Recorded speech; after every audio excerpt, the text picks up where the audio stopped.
lidhe me kolegun Ben Andoni. Ben, përshëndes, faleminderit që u bashkove.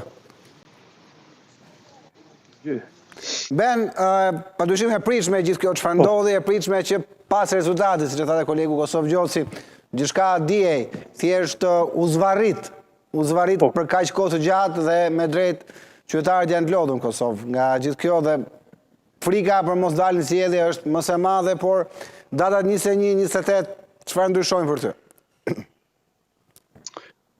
Për mua ndryshojnë shumë sepse ka një logjik që data 28 lehtëson shumë procedurën e votimit, sidomos për diasporën. Ju e dini që Kosova ka 3 hapa. Është votimi diasporës, votimi me kusht, pastaj është dhe votimi që bëhet në Republikën e Kosovës.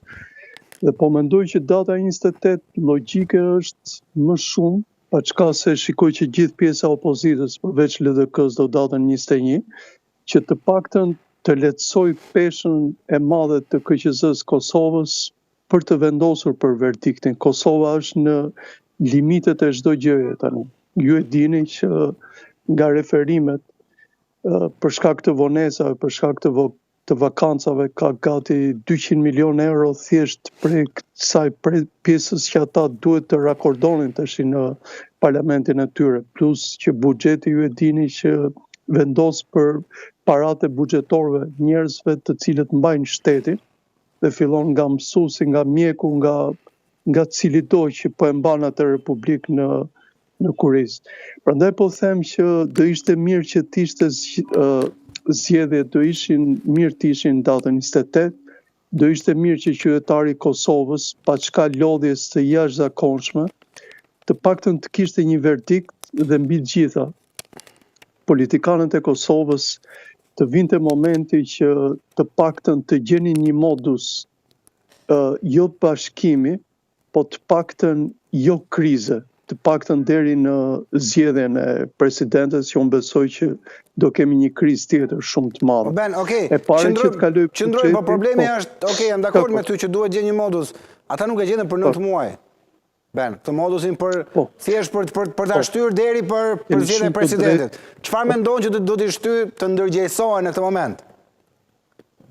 Do i shty frika e anarkisë. Ju e dini që ne si popull, sepse kur flasim Kosovë, flasim për shqiptarët. Ne shqiptarët jemi popull shumë anarkik. Dhe deri tash kemi pasur parasysh, kemi pasur ndjenjat, kurse pak më vonë do kemi logjikën e nxehtë. Logjika e nxehtë është në momentin kur njerëzit nuk marrin parat, më beso, shtresa e mesme dhe shtresa e varfër nuk fal asnjë lloj politikane. Dhe kjo thirrje besoj që do jetë ushtrimi nga poshtë për politikanët për të vendosur.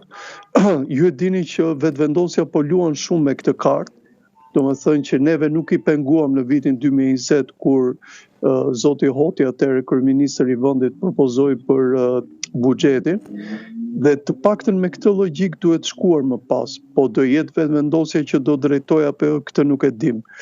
Shpresoj shumë që të ravizohet të paktën ndonjë lloj konjunkture aleance, thjesht që shteti i Kosovës të ketë disa muaj qetësi, të firmosin ca dokumenta në parlament për t'i marrë ato parat, sepse keni parasysh Kosova ndodhet në një bllokim të jashtëm më të madh,